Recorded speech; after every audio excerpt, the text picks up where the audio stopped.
Lepo pozdravljene, spoštovane gledalke in gledalci. Teden je naokrog in tako je čas za našega novega gosta in danes je z nami direktorica občinske uprave Milena Debeljak. Lepo pozdravljeni v naši družbi. Lep pozdrav nazaj in najlepša hvala za povabilo. Ja, že kar nekaj časa vas ni bilo, Ormož raste, vse se kar razvija, vse napreduje, kar nas seveda vse skupaj zelo veseli, tako da verjamem, da bo danes dovolj tem za pogovor. Ste pridni na občinski upravi, ne? Glejte, trudimo se po svojih najboljših močeh, izkoriščamo vse priložnosti, ki so nam na voljo, tako da si res želimo, da Ormož raste in se razvija naprej. Ste si pravzaprav, ko ste nastopili to delovno mesto, upali, zamisliti, da bo vse potekalo tako, kot poteka? Seveda imaš upanje, da bo vse potekalo tako, kot treba, vendar je realnost včasih lahko tudi drugačna, ampak na srečo se sedaj stvari, bom rekla, obračajo v našo prid, tako da smo kar uspešni pri svojih ciljih, ki jih želimo uresničiti, oziroma jih že uresničujemo. No, v Ormožu pravimo, direktorica občinske uprave je prava ženska, ne? Veliko stvari uredi, veliko znanja ima, ne? Verjetno se ne motimo, ne? Ko tako govorimo. Hvala lepa za te komplimente. Nekako, bom rekla, pri sebi mi to zelo godi oziroma mi je všeč tako vaše mišljenje, vendar ostajam sama sebi zvesta, bom rekla skromna pri teh komplimentih, ker pač moje mišljenje je takšno, delo je tisto, ki pokaže potem, ali nekdo dela dobro ali ne, pa rezultati so tisti, ki štejejo. Tako da tudi, ko mene več recimo ne bo tukaj, bo verjetno ostalo kakšno delo za menoj. Koliko let pa ste pravzaprav sedaj že direktorica občinske uprave? Tako, zdaj bo že več kot 5 let, torej 6 let. To pomeni, pravzaprav za vse to, kar je bilo postorjeno, v tem času, tudi z vašo pomočjo, z vašim znanjem, ni tako veliko časa, 5 let, ampak dejansko je bilo veliko narejenega, ne? Ja, tako, kar na začetku je že bilo treba kar zavihati rokave, dejansko pač tudi vse svoje sodelavce, ki jih imam na srečo, tukaj moram tudi njih izpostaviti, ker delamo dobro kot ekipa, brez njih tega seveda ne bi bilo, pa tudi v končni fazi imamo zelo super župana, ki nas spodbuja pri našem delu in nam seveda ugodi v vsem, kar pač potrebujemo za to, da pač lahko uspešno delamo.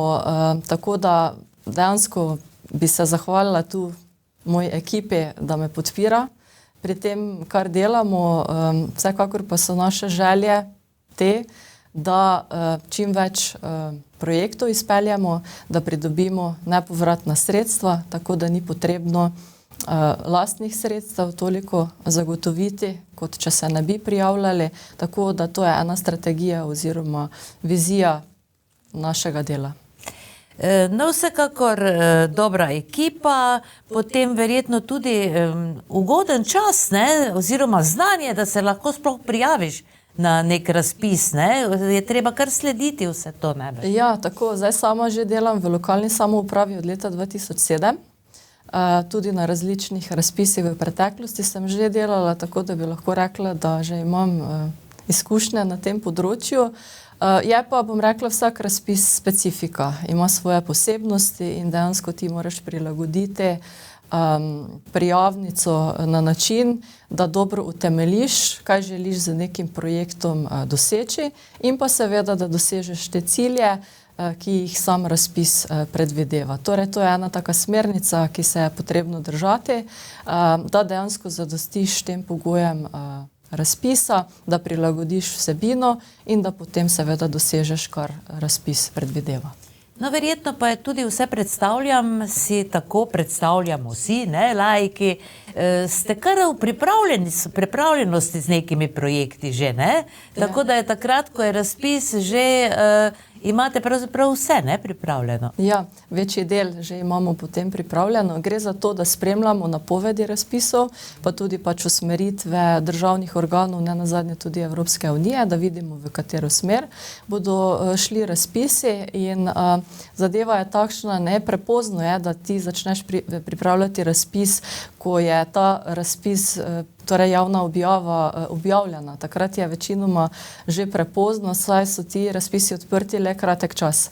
In vsaka prijava, večinoma, če gre za večje infrastrukturne projekte, zahteva, da imaš pridobljeno soprojektno investicijsko dokumentacijo, vključno z gradbenim dovoljenjem, kar pa pač tudi traja več mesecev, da dejansko to zagotoviš.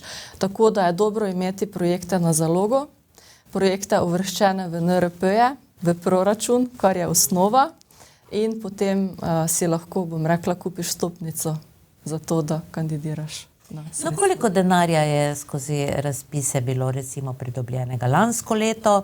Kakšni so načrti za letos? Ja, zdaj ta podatek vam lahko povem iz prve roke, saj smo na prejšnji seji dejansko imeli zaključni račun proračuna za lansko leto, torej za leto 2024, in lahko rečemo, da je 10 milijonov evrov bilo na voljo za investicije, kar je glede na naš proračun in primerno porabo in ostale prihodke zelo velik odstotek, primerjavi predvsem z ostalimi občinami, tako da smo realizirali vse projekte, ki smo si jih zadali, razen dveh projektov, katerih izvedba se predstavlja v letošnjo leto oziroma realizacija, izključno zaradi tega, ker smo čakali še odločitev oziroma odločbo o dodelitvi sredstev in preden tega nismo prejeli, nismo niti z samo investicijo mogli začeti. Tako da pač ni vse to, da imaš ti v proračunu recimo predvideno, se pravi samo investicijo pa pač lastna sredstva, ampak moraš pač počakati na odločitve organov, ki razpisujejo te razpise, in dokler ti dejansko ne dobiš sklepa o odobritvi, potem pogodbe v podpis, dejansko ne moreš pričeti z investicijo, ker pač nimaš še, bom rekla, potrjeno. Ko pa imaš vse te zadeve pri sebi, pa se lahko investicija začne. Včasih pa to traja, ne. Mislimo si včasih, da bo to prej, ne, pa včasih se kak mesec ali pa dva potem zavleče in potem pride ravno prelomnica novega leta, tako da se potem realizacija izvede, torej prihodnje leto. No, to je ravno treba razumeti, ne, Ja, ko tako. torej, če se pač poglabljamo v občinski proračun, tisti, ki se, ne. Tako, tisti se. Ja, no, kaj je trenutno najbolj aktualno, torej, s čim se trenutno ukvarjate na občini? Tako, pravi? ena izmed večjih investicij, ki se zaključuje oziroma bo v nekaj mesecih zaključena, je vsekakor tehnološki park. To je velika investicija na področju podjetništva, kjer zagotavljamo dodatna mesta, prostore, ki bojo dejansko na razpolago našim podjetnikom, bodisi obstoječim, bodisi tistim, ki se na podjetniško pot šele pripravljajo, tako da jim bomo zagotovili dodatne prostore. Zdaj, ta projekt je razdeljen na dve fazi. Prva faza, proizvodni prostore v spodnjem delu tega tehnološkega parka, je že zaključena. Za to fazo imamo tudi pridobljeno uporabno dovoljenje.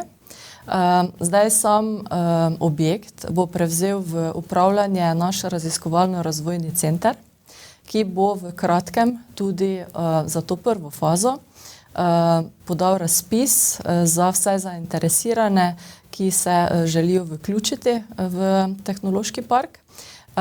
To prvo fazo smo tudi dobili sofinancirano strani sredstev za obmejna problemska območja. Tu smo dobili 1,6 milijonov. Kar pa se tiče te druge faze, kjer so večinoma ti coworking prostore, pisarne, se pravi za druge vrste podjetij, se pravi, ki so bolj v teh pisarnah ali pa da ne potrebujejo nekih proizvodnih prostorov. To pa prijavljamo oziroma smo že poslali vlogo za neposredno potrditev na Ministrstvo za kohezijo. na sam dogovor za razvoj regij. Gre pa v bistvu za kohezijska sredstva. Zdaj načrtuje se, da bi v mesecu aprilu najkasneje torej bil dogovor za razvoj regij podpisan in potem bi lahko že črpali tudi ta sredstva za to drugo fazo, za katero pač predvidevamo, da bo nekje v poletnih mesecih ali pa proti jeseni tudi zaključena in potem še bomo za to drugo fazo iskali zainteresirane preko javnega razpisa, čeprav že imamo veliko povpraševanje za te prostore. Bodo pa to zelo moderni prostori, predvsem to prvo nadstropje bodo zelo ugodni delovni pogoji, zelo svetli, prijazni, tako da vabim vse, ki so zainteresirani in ki imajo dobre podjetniške ideje, da se nam pridružijo v tehnološkem. No, vsekakor pa je že, ko ste se na razpise torej pripravljali torej za ta projekt, ste že zbirali, ne? Tako je. Interesente tudi. Je bilo treba, ne, verjetno priložiti, ne, da... Tako je. Mi smo že morali ob sami prijavi dejansko izkazati resnost prijave, tako da smo zbrali vsa potrebna pisma o nameri, o zapolnitvi vseh prostorov dejansko v tehnološkem parku in to nam je tudi takrat uspelo, da smo zapolnili, bom rekla, vse prostore oziroma da smo dobili zainteresirane, ki so podali namero. No, dejansko gre za eno lepo, ne, zgradbo na vhodu v Ormož, moderno, tako da smo res lahko ponosni na njo, ne? Tako. No, kaj pa potem drugo še se dogaja sedaj trenutno? Tako, kar se tiče samega gospodarstva, še nadaljujemo investicijo v komunalno ureditev Glinokopa. To je tudi, bom rekla, v zaključni fazi. Manjka še samo dejansko zaključni sloj asfalta in pa določena dela na sami infrastrukturi, tako da bo strani občine vse pripravljeno za novo podjetje, ki se vključuje v to obrtno cono in pa seveda iščemo tudi za preostali del zemljišča, ki je še ostalo na razpolago, da se zainteresirani lahko tudi vključijo. Tako da to je torej letos v planu, da se v celoti zaključi. Ne delamo pa samo na področju gospodarstva, temveč tudi na družbeni infrastrukturi. Kot je bilo že večkrat tudi povedano, tudi na področju športne infrastrukture se izvajajo projekti v Ivankovcih, se nadaljuje že začeta investicija v prejšnjem letu, prizidek telovadnici in pa zunanje površine atletska steza v Podgorcih, ki tudi za katero tudi načrtujemo, da bo v letošnjem letu dokončana in predana svojemu namenu. Zavedamo se, da so športne površine zelo pomembne za naše otroke, da dejansko pač živijo v tem športnem duhu, da se čim več udejstvujejo na prostem, da ne preživijo toliko časa za računalnikom ali pa doma za telefone. Ne? Tako da imajo na razpolago čim več možnosti, da se športno udejstvujejo. Predvsem pa je tudi pomembno, da imajo šole na razpolago rekla, te športne površine za izvajanje izobraževalnih dejavnosti, da dejansko jim športni pedagogi pokažejo različne vrste športov in potem se otroci lahko odločijo potem za kakšen trening naprej, če jih še kaj posebej zanima ali pa da imajo kakšen talent, da ga lahko potem tudi na tem področju razvijajo.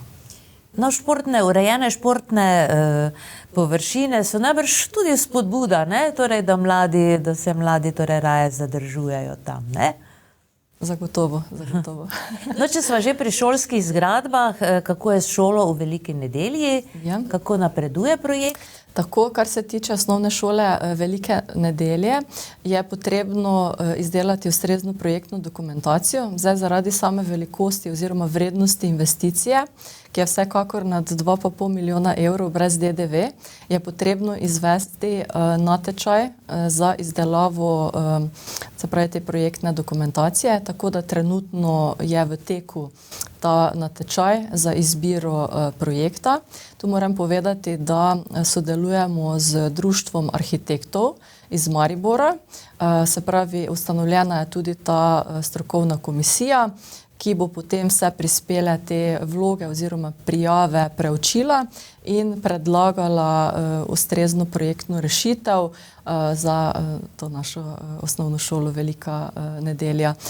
Sodelujejo pa res priznani strokovnjaki z področja arhitekture, tako da, ker gre to pač za večji projekt, je bilo potrebno pristopiti, bom rekla, najbolj strokovno, kar se da. Se pravi, da se zagotovijo vsi ustrezni normativi in standardi v skladu z pravilnikom in da je izbrana potem tudi najoptimalnejša varianta, tako za učitelje, za učence, za vso ostalo osebje in da bo res dober projekt potem nastal. Bodo pa seveda te idejne rešitve oziroma ta natečajna zmagovalka bo prikazana javnosti. No, vsekakor pa so v tem času šolske zgradbe, vrtci urejeni, ne? Verjetno ni nekih potreb, se kaže še kje, kakšen problem? Zdaj, kar se tiče predšolske vzgoje, si upamo trditi, da imamo zelo dobre pogoje za izvajanje torej te dejavnosti. Kar se tiče šol, so bile izvedene v preteklosti že tudi energetske sanacije, nekaj jih je bilo tudi v tem zadnjem času. Vsi pa želimo vsekakor še, bom rekla, zadeve izpopolnjevati, izboljševati, tako da imamo tudi en projekt, bom rekla še, kar je potrebno na neki rok tudi urediti, predvsem statična sanacija osnovne šole Ormož, starejšega dela oziroma prvotne stavbe. Potem pa še v planu imamo, sicer to ni za izobraževalno dejavnost, temveč športno oziroma za športno vzgojo, sam parket v telovadnici osnovne šole Velika nedelja je, bom rekla, dotrajan in potreben obnove, tako da smo za to pripravili tudi projekt in smo že s tem projektom se prijavili na Fundacijo za šport.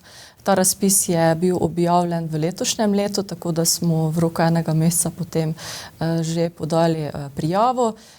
Je pa to tudi malo večja vrednost, tako da iščemo še druge možnosti financiranja, bodisi preko Ministrstva za gospodarstvo ali pa Ministrstva za izobraževanje, ki še napovedujeta tudi razpise. Tako da bomo probali zapirati z različnimi prijavami finančnih. No, kako visoka je pravzaprav ena takšna investicija, recimo konkretno parket, ne, v športni dvorani? Tako da... Tako. Ja. Zdaj to je specifika, ne, ker gre za telovadnico oziroma športno dvorano. Tu so zahteve malo drugačne kot pri katerih drugih objektih. Gre za športni pot, ki mora dejansko ustrezati vsem standardom, kar se tiče različnih teh iger, oziroma če smo konkretne rokometne, se pravi, to mora biti, ki je najbolj v uporabi, ne. Se pravi, ta dvorana se največ uporablja za treninge rokometa, za tekme. Pot mora biti zdržljiv, tako da govoriva o rangu 200 000, pa še nekaj več, da dejansko pride do potrebne sanacije oziroma da so izvedena vsa potrebna dela. Kar se tiče vizije občine Ormož, smo sedaj nekje tam od novega leta videli kar nekaj teh filmčkov, ne, ki se vrtijo vse povsod, vsi smo v nekem pričakovanju, wow, ne. No, preden nadaljujeva, pa morda o gimnaziji, ne. Gimnazija ni projekt občine Ormož, ne? Ne, tako je. Gimnazija se financira strani Ministrstva za zdravje, pa delno tudi Ministrstva za izobraževanje. Gimnazija se je prijavila na javni razpis za program zdravstvene nege in v povezavi s tem za razširitev, bom rekla, te gimnazije oziroma zagotovitev potrebnih prostorov za izvajanje programa zdravstvene nege. Tako da občina, tu smo bili, bom rekla, support, karkoli pač je gimnazija potrebovala, se je lahko na nas obrnila, tako da smo izredno zadovoljni, da je bila gimnazija uspešna na tem pozivu. Gre pa za investicijo nekje 3 milijone evrov, kar bo zagotovo velika pridobitev. Bili smo tudi zraven, ko so prišli predstavniki Ministrstva za izobraževanje na terenski ogled, kako potekajo dela, in smo bili zelo ponosni, da so bili pač veseli z napredkom same investicije. Zdaj gimnazija bo to investicijo zaključila v letošnjem letu, tako da se že načrtuje potem v novem šolskem letu, da bodo dijaki že lahko v šoli. Bi pa se zahvalila na tem mestu vsem, ki so ponudili tudi te, bom rekla, dodatne prostore po mestu Ormož, kjer se izvajajo torej programi gimnazijski, ki se sedaj ne morejo, pa tudi pač drugi programi, ki se sedaj ne morejo v matični šoli zaradi obnove, pa so nam šli, bom rekla, vsi nasproti, razne pač organizacije oziroma lastniki teh prostorov, da lahko nemoteno poteka, bom rekla, pouk. Obenem pa tudi mogoče to obdobje je težko po eni strani, ker se morajo skozi dijaki seliti, ampak po drugi strani pa je zaradi tega mesto bolj živo. No, to sem ravno hotela povedati, ne. Življenje, ne, se vidi, da se dogaja, ne, vedno je vse polno dijakov oziroma več ljudi, ne, tu po mestu. Tako, ne nazadnje tudi v gradu, ne, kjer so v dveh prostorih. Velika oziroma velik podvig, lahko rečem, je bila tudi obnova torej Ormoškega gradu, ne. Ta zidarska dela so v tem času zaključena, ne? Ja, tako je. Zdaj sam projekt Ormoškega gradu, revitalizacije gradu in parka je, kar se tiče fizičnih del, zaključen v celoti. Zamenjalo se je vso stavbno pohištvo na gradu, ne, s tem smo zagotovili, da okna tesnijo, da ne prihaja do vdorov vode. Poleg tega smo tudi sanirali prostore, v katerih je mladinski center, kjer je veliko vlage tudi prehajalo skozi teraso, ki je odprta, tako da smo, bom rekla, naredili potrebno izolacijo. Zdaj je še potrebno pač te prostore narediti uporabne, tako da se ta vlaga, ki še je obstoječa, spravi ven, tako da tudi potem več plesni ne bo in tako naprej. Potem, kar se tiče ostalih del, ki so se v gradu izvajala, ureditev podstrešja in pa ureditev dostopa do grajskega stolpa. To bo, bom rekla, ena zelo zanimiva atrakcija, ki je do zdaj še nismo bili deležni. V okviru tega bo tudi izveden projekt digitalizacije. Najbolj, bom rekla, je zanimivo to, kako bomo omogočili dostop do grajskega turna, obenem pa doživeli zgodbo življenja. In to bo dejansko tisto, kar bo privlačilo vse naše obiskovalce. Seveda bi mi vsi to zdaj malo želeli več o tem slišati, ampak predtem vas ne vprašam, torej gre za dve fazi, ne, najbrž, ne? Najprej so bila torej ta zidarska dela, sedaj digitalizacija, kaj je torej drugi del? Da tako malo pojasnim, prva faza zajema tudi projekt digitalizacije, tu sem še pozabila omeniti, da smo v okviru te faze tudi urejali grajski park. Vse te servisne poti smo uredili na novo, potem urbana oprema se je na novo postavila in pa vsa drevesa, ki so bila bolna in potrebna pač, bom rekla, sanacije, so tudi bila pač porušena in na novo smo potem v skladu z vsemi arborističnimi smernicami na novo zasadili, se pravi, vegetacijo. Tako da, kar se tega tiče, vsaj večjega dela je park tudi urejen. Smo pa v tem vmesnem času pripravili tudi projekt druge faze obnove Ormoškega gradu, ki pa zajema južni del, zahodni del, delno še ureditev parka, predvsem tisti deli, ki sedaj niso mogli biti še urejeni, te potke stranske in še določena vegetacija se obnovi. Tudi v tej drugi fazi pa imamo predvideno tudi projekt digitalizacije, ki bo v bistvu nadaljevanje te prve faze. Tako da za to drugo fazo smo podali prijavo. Zdaj zaenkrat še rezultatov nimamo, seveda upamo na vse najboljše, ampak kar se tiče pač te prve faze, pa je zdaj, bom rekla, že v zaključni fazi ta projekt, tako da nam drugo zdaj kot digitalizacija potem ni več ostalo. Neki parket je še treba zamenjati, ne? Tako, to pa je spet en drugi projekt, tako kot pravite. Trenutno je zunaj razpis Ministrstva za kulturo za vlaganje v javno kulturno dediščino, ker je naš grad spomenik, torej ima status kulturnega spomenika, ustreza pogojem razpisa. Tako kot smo že, mislim, da leto dni nazaj, v prostorih knjižnice restavrirali parket in se je to izkazalo kot zelo dobra praksa. Smo se sedaj odločili, da pripravimo vse potrebno, še da bi v tako imenovani poročni dvorani, v preteklosti je bila to grajska jedilnica, da bi prav tako izvedli restavriranje parketa in pa obnovo lončenih peči, oziroma lončena peč, ki je sicer v zgornjem nadstropju, bi jo želeli restaurirati, se pravi, da bi po končani izvedbi bila v takem stanju, kot je bila v preteklosti. Se pravi, da bi dobili to kulturno dediščino, se pravi, na razpolago, na vpogled, tako kot je to že včasih obstajalo, obnovljeno. No, digitalizacija, torej v tem širšem pomenu besede, prinaša torej dejansko nekaj posebnega, malo se sliši tu, malo se sliši tam, ne? Ste se pravzaprav lotili kar na nek način skupinsko, ne? Vabili ste tudi razna društva kulturna. No, kako je to potekalo, torej, da ste se dogovorili za neko vsebino? Tako, k projektu digitalizacije smo se lotili oziroma pristopili projektno, skupinsko, timsko. Od idejne zasnove, kaj bi vse dejansko tukaj zasledovali, pa vse do deležnikov, za katere smo mislili, da bi pomembno vplivali k nastanku te vsebine oziroma projekta digitalizacije.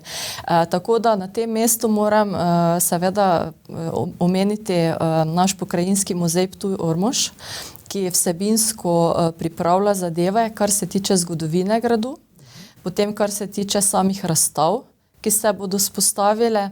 Med drugim imamo tudi namen spostaviti slovansko vas. Tu dejansko pokrajinski muzej z svojimi kustosi pripravlja te postavitve. Potem vinarsko-vinogradniško razstavo bi želeli spostaviti, prav tako, ne, ker je vseeno ta tema za naše območje zelo zanimiva, pa tudi za obiskovalce, ne, da vidijo pač, kaj je avtohtono tukaj pri nas, kaj imamo za pokazati. Potem, kot sem že prej omenila, zgodovina gradu, kdaj je bil pričetek gradnje, katero plemstvo je bilo v tem gradu, ne, te vse vsebine nam pripravlja pokrajinski muzej.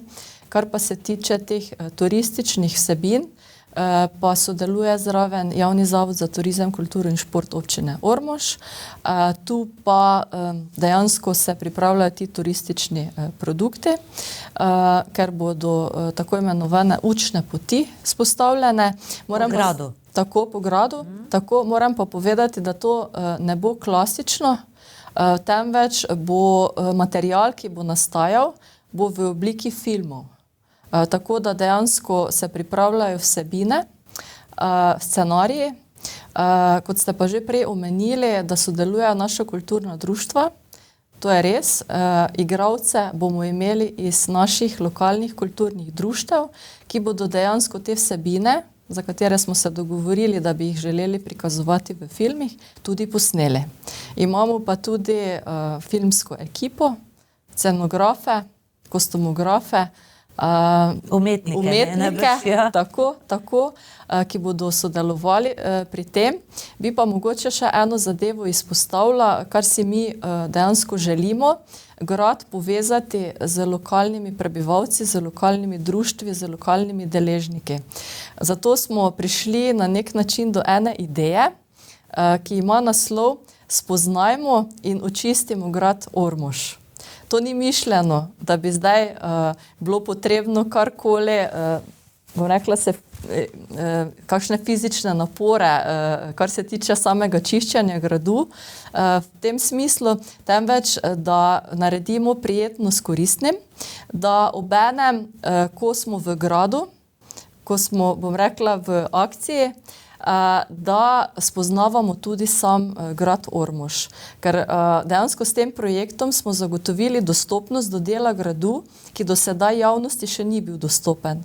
Namreč zelo težko smo dostopali do samega grajskega stolpa, kjer so sedaj stopnice in se lahko posnemo po tem stolpu vse do razglednega stolpa, do terase in dejansko si ogledamo Ormož iz druge perspektive, kot nam je bil sedaj dostopen, tako da bi na to akcijo, ki bo potekala 29.3., to je sobota, od 9. ure naprej v Ormoškem gradu, povabila vse ljubitelje kulture in ljubitelje Ormoškega gradu, da se nam pridružijo pri tej akciji. Želeli pa bi tudi na tej akciji ljudem predstaviti podrobnejše vsebine te digitalizacije, dejansko kaj si želimo prikazovati bodočim turistom, katere vsebine, da jim malo podrobneje torej predstavimo te vsebine in pa da vidijo, kaj smo v tem zadnjem času postorili v Ormoškem gradu. To pomeni, da ne bo treba delati. Mogoče malo kaj. No, kakšen prah pobrisati. Tako v tem smislu. Tako da vemo, kako se pripravimo. Nič to ni narobe s tem, ker tisti, ki gre na čistilno akcijo, ve, kaj ga čaka približno. Ampak zanimivo. Mi bomo kot občina seveda čim bolj olajšali to delo, se pravi, da bomo zagotovili ves potreben material, potem pripomočke, tako da bo čim manj napora potrebnega. Zdaj sam namen te akcije pa je, da se dejansko tudi družimo, da izmenjamo mnenja, potem, da predstavimo, kot sem že rekla, pač vsebino in si želimo tudi povratno informacijo strani naših, bom rekla, udeležencev te akcije, dobre ideje, ki jih lahko še vključimo v sam projekt, zato ker ta digitalizacija je dejansko živa stvar in dokler ni vse posneto, ni zaključeno, in še se vedno lahko, bom rekla, prilagajajo vsebine, dobre ideje se vključijo in tako naprej. Tako da prijetno s koristnim bomo združili tisti dan. No, v soboto bo torej sedaj to soboto, 29. Tako. 29. ob 9. uri se zberemo torej v gradu. Za malico je poskrbljeno, ne? Absolutno. Prazna vreča ne stoji po konci. Tako da bi dejansko to bilo lahko eno tako dejansko prijetno druženje med občani. Tako pa spoznavanje pač novosti na gradu. Tako. Vsekakor pa, kar se tiče te zgodbe, ki se bo dogajala v gradu, je nekaj informacij že pricurljalo. Tako da bo ena zgodba o Doroteji Bedi, čarovnici.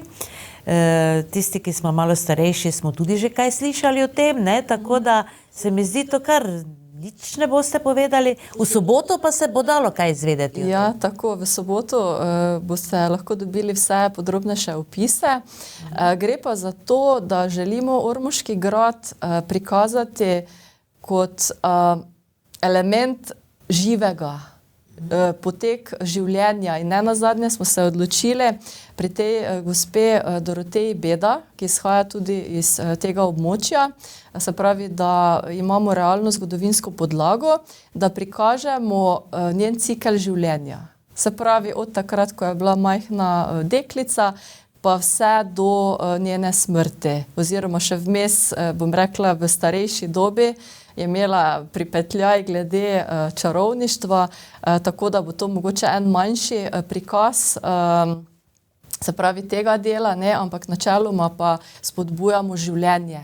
Se pravi, vsa doživetja, ki jih lahko človek doživi, se pravi, od rojstva pa vse do pač konca.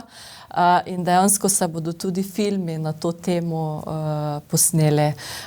Tako da bo to eno tako prijetno, bom rekla, doživetje v samem gradu.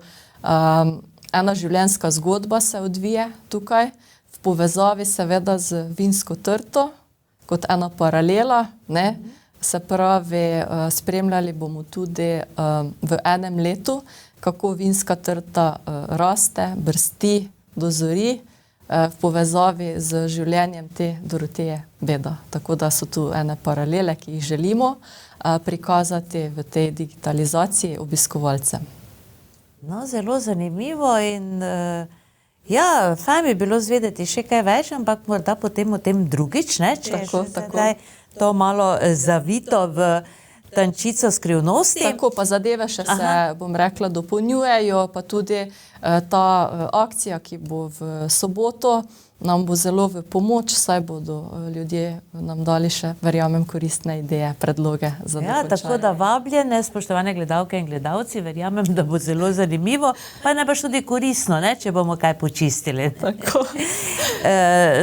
No, pravzaprav samo toliko še, gre torej za, recimo, če skupina pride, ne? Skupina pride v grad, verjetno se tam najdejo potem vodiči, ne?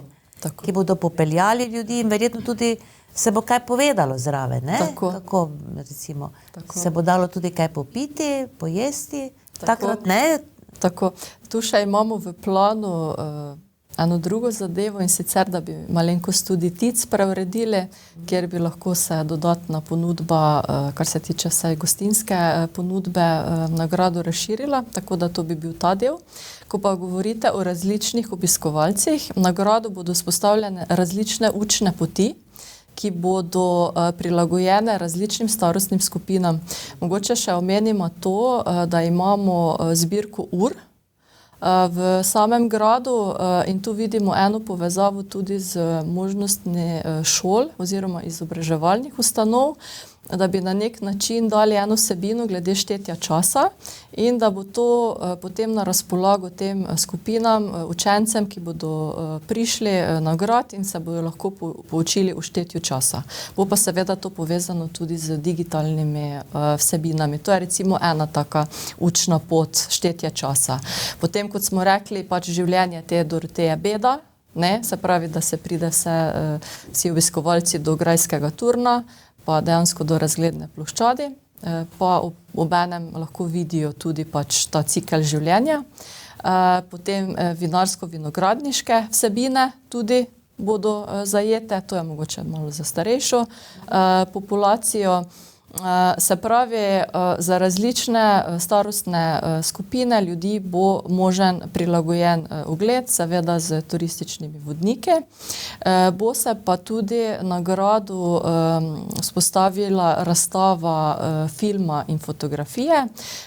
Ponovno se bo aktivirala ta, bom rekla, kinodvorana, kjer bo možno videti tudi različne filme, med drugim tudi prvi film Dr. Majeriča, ki govori torej o turističnih znamenitostih v Ormožu. Tako da to bo še po moje posebej zanimivo za obiskovalce, ki bodo prvič v Ormožu. No, predstavljam si torej, da bo to grajsko kino ostalo tam na mestu, kjer je, ne? Tako. Tam se bodo samo predvajali. Trenutno ne deluje? Ne, trenutno ne deluje. Tako, pred tem grajskim kinom pa bo torej, kot že rečeno, razstava filma, fotografije, tako da bo to tudi poučno za kakšne, bom rekla, šolske skupine, ki imajo filmske krožke, fotografije in tako dalje in bodo lahko videli dejansko zgodovino Ormoža skozi film in pa fotografijo. Center ponovne uporabe ostaja še oziroma ta grajska kavarnica? Ja, to smo v dogovorih, malce se bo to prilagodilo, ker želimo spostaviti tudi en prostor, kjer bodo lahko se organizirale delavnice, predvsem za šolske, predšolske otroke, kjer bodo po ogledu gradu lahko tudi ustvarjali. Tako da tu pa še dejansko zadeve urejamo. No, podrobnosti torej naslednjič, ne? Tako. Nekaj torej bomo lahko zvedeli že v soboto. V glavnem dogaja se in dogajalo se bo, ne? Kaj recimo še, kaj bi še želeli izpostaviti, spomniti, ne, recimo, od vseh teh dogajanj, ki bodo letos? Tako, mogoče to, ne, da bo ponovno dirka po Sloveniji potekala v Ormožu, tako da to smo že tudi to bo v začetku junija, ne? Tako. Tako da to je ena izmed teh večjih prireditev. Potem vsekakor občinski praznik, kjer bi želeli, da se vsi občani občine Ormož udejstvujejo in udeležijo čim več prireditev, ki jih organiziramo skupaj tudi z našimi javnimi zavodi, tako da bo pestro dogajanje. Predvsem pa bi vse povabila na osrednjo občinsko prireditev, kjer bodo tudi zanimivi glasbeni gosti, že bom rekla na osrednji prireditvi, pa potem še v drugem neuradnem delu bodo tudi znani glasbeni gosti. Se pa mi zdi občinski praznik zelo pomemben za občino in za občane, saj takrat se tudi podelijo najvišja občinska priznanja vsem, ki so zaslužni za našo občino, ki so v življenju pomembno prispevali k razvoju občine, tako da jim moramo dati posebno pozornost ta dan in se jim pokloniti za njihova ravnanja. In dejansko to lahko storimo z to srednjo prireditvijo, ki jo bomo takrat organizirali. No, morda poveva še, da je razpis zunaj, ne? Torej za predloge do konca aprila.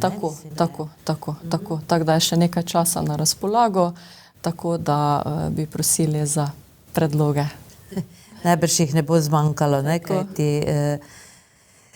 pa na področje energetike, recimo energetskih sanacij, potem takšne stvari, ne? Sončne elektrarne pa takšne zadeve. Tako, tudi s tem se kar dosti ukvarjamo, moram reči. Zdaj, kar se tiče energetskih sanacij, so se deloma izvedle, deloma pa še imamo v planu večstanovanjske stavbe, da bi jih uredili, saj smo po pregledu ugotovili, da so resnično določene potrebne energetskih sanacij. To je ena zadeva, potem še energetske sanacije javnih objektov. Ostali še so nam kulturni domovi, ki so prav tako potrebni energetskih sanacij in še do sedaj niso bili deležni tega. Potem na proizvajanju električne energije tudi delamo veliko oziroma s projekti teh sončnih elektrarn. Prijavili smo se z 2 konzorcijama, dejansko en konzorcij smo že dobili, torej vlogo potrjeno, tako da iz tistega konzorcija se gradijo oziroma postavljajo sončne elektrarne v Podgorcih. Ta drugi konzorcij pa dejansko še čakamo na odločitev, tisto je sicer večji del objektov in načrtujemo, da bi nekje za 1 megavat torej električne moči postavili teh sončnih panelov. Gre pa za panele, ki bi jih postavljali izključno na javnih objektih in bi jih uporabljali tako za tiste objekte, kjer stojijo ti sončni paneli, kot tudi za objekte, ki so v tako imenovani skupnostni samooskrbi, se pravi, da se presežek proizvedene električne energije potem porabi še na objektih, na katerih sicer ne stojijo te elektrarne. Tako da pač bi na ta način bili, bom rekla, samooskrbni, energetsko učinkoviti in da bi zmanjšali stroške električne energije, ki se nam seveda poznajo pri šolah, vrtcih, ne nazadnje pri položnicah za vrtce. Tako da delamo v glavnem na tem, da bi znižali stroške. Kakšna pa je situacija na področju vodovoda, ne? Smo že kar veliko, pravzaprav je bilo postorjenega, ampak se še dela na tem projektu, ne? Ja, tako sodelavci se je prijavil projekt druge faze izgradnje oziroma posodobitve vodovodnega sistema na ormoškem območju. Gre za projekt, ki je pripravljen za vse 3 občine, torej za Ormož, Središče ob Dravi in Sveti Tomaž. Ta projekt smo tudi prijavili na dogovor za razvoj regij. Glede tega projekta se je že izvajal teritorialni dialog na Ministrstvu za kohezijo in regionalni razvoj, kjer so bili prisotni tudi predstavniki Ministrstva za naravne vire in prostor, pod katere dejansko spada pristojnost urejanja vodovodov oziroma rekonstrukcije in so tudi nam dali zeleno luč glede same izvedbe. No, preden vas spustimo iz studia, ne? Pa še o Kerenčičevem trgu, ne? Tudi ta filmček smo videli, bo prvo vprašanje, ne? Kdaj bi se naj to uredilo in če bo dejansko tako izgledalo, kot kaže tisti filmček. Tako, zdaj, kar se tiče projekta ozelenitev Kerenčičevega trga, je bolj kot ne, kar se tiče projektne dokumentacije, zaključen. Gre za, tako kot je naslov že, ozelenitev, ne, se pravi, da se zasadijo nova drevesa, nove sadilne jame, ki bodo opremljene z zadostno količino zemlje, namakalnim sistemom in tako naprej, da bodo dejansko drevesa lahko rasla in dajala senco. Se pa potem ta trg na en nivo spostavi, obenem pa se tudi zagotovi še vedno promet skozi to mestno jedro, tako da dejansko ne zapiramo tega trga. Trg bo namenjen tudi raznim prireditvam in tako bo pač občasno le prišlo do zapore in samo za čas trajanja tiste prireditve. Dejansko pa s to novo zasnovo dobimo večji prireditveni prostor, kjer bo navezava tudi z samo tržnico. Se pravi, če si predstavljate, tržnica je premična, torej ta zasteklitev se lahko odstrani in nenazadnje se notranji prostori lahko tudi uporabijo kot oder, se pravi, ostala površina pa za obiskovalce prireditev. Potem obenem v okviru tega projekta še zelenimo parkirišče pri hostlu, tako da bi dejansko naredili mesto bolj prijazno, bom rekla, da znižujemo temperaturo, zmanjšujemo ogljični odtis, tako da ta projekt je z tega vidika zelo koristen.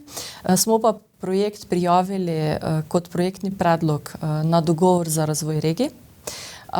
Načeloma smo dobili kljukico strani Ministrstva za naravne vire in prostor, ki je ta projekt pregledal in dejansko dal glede vsebine in tega zeleno luč.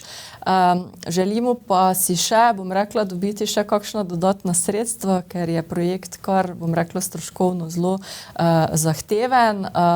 Tako z dogovora nekje pričakujemo 750 000, bi pa še potrebovali kar nekaj sredstev, tako da bomo še na tem področju potem iskali vire oziroma čakali na morebitne ostanke pač iz teh skladov, da bi še, bom rekla, zaključili bolje to finančno konstrukcijo ureditve.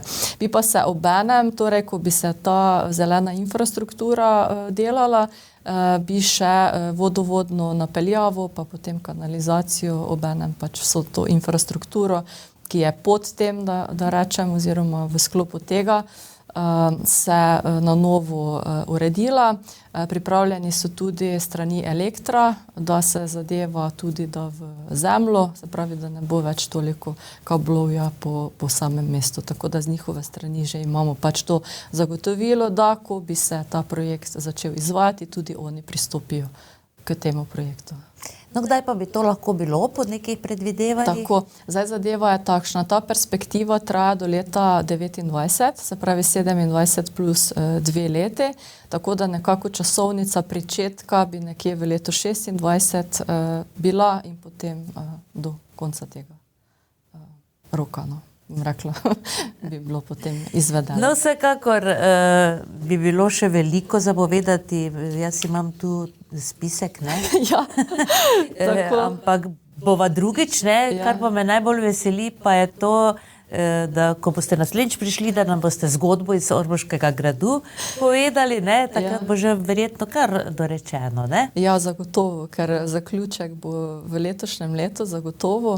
Načrtujemo pa tudi na koncu tega projekta, da bo ena velika otvoritev, tako, kjer bodo lahko obiskovalci videli vse te filme, učne poti, pa potem tisto osrednjo prireditveno. In se seveda sprehodili torej po gradu, ne? Samo še eno vprašanje. Torej se bo dalo po celem gradu, ne? Ker nekateri prostori so trenutno zaprti, ne? Razen tega, na jugu, tako, ja. Razen tega južnega dela, oziroma določeni prostori v južnem delu in pa določeni prostori v zahodnem delu, ki so še predmet druge faze. To pa je tale grajska klet v južnem delu, pa potem prostori v zgornjem nadstropju nad sejno sobo, kjer se odvija občinski svet. Tiste prostore moramo tudi statično ojačati, ker sedaj niso pač primerni za uporabo, ravno zaradi statične nestabilnosti. Tako da bo še kar, ne? Še bo kar, ja. Tako da dela nam ne zmanjka. No, seje potekajo v Ormoškem gradu, ne? To je tudi ena taka tradicija, verjetno se kar grajsko počutite, ne, ko ste tam? Vsakič. To verjetno ne bo nobene spremembe. Ne, ostaja za občinski svet, se pravi sejna soba, tako kot je, brez spremembe. So pa obiskovalci, bom rekla, navdušeni, ko vidijo, ne, da imamo tudi občinski svet v ker je dejansko lepa soba. Zelo. Ne? Potem tudi tista terasa, ne, iz sejne sobe. To se je zdaj ravno na novo vse preuredilo, se pravi hidroizolacija in pa tlaki zunanje.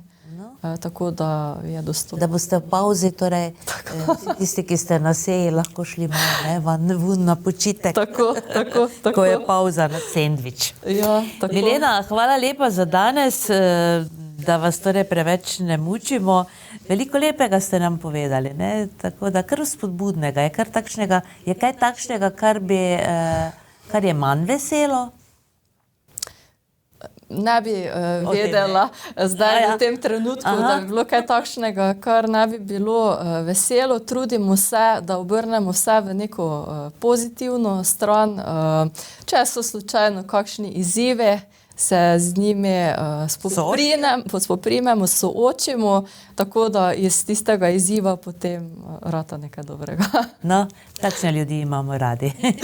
Milena, hvala lepa za danes. Upam, da se kmalu torej vidimo na tem mestu z novimi zgodbami. Hvala lepa za povabilo in nasvidenje naslednjič. Tako, spoštovane gledalke in gledalci, Milena Debeljak je bila danes z nami, direktorica občinske uprave, in še za konec enkrat vabilo, torej, da se v soboto 29. marca ob 9. uri odpravite v Ormoški grad.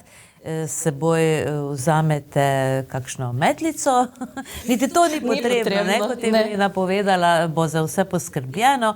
Sploh pa, da torej se seznanite, kaj se v gradu dogaja in kaj se bo še dogajalo. In kot ste verjetno slišali, tudi kakšen predlog vaš bo dobrodošel. Za danes pa hvala za pozornost in srečno do prihodnjič.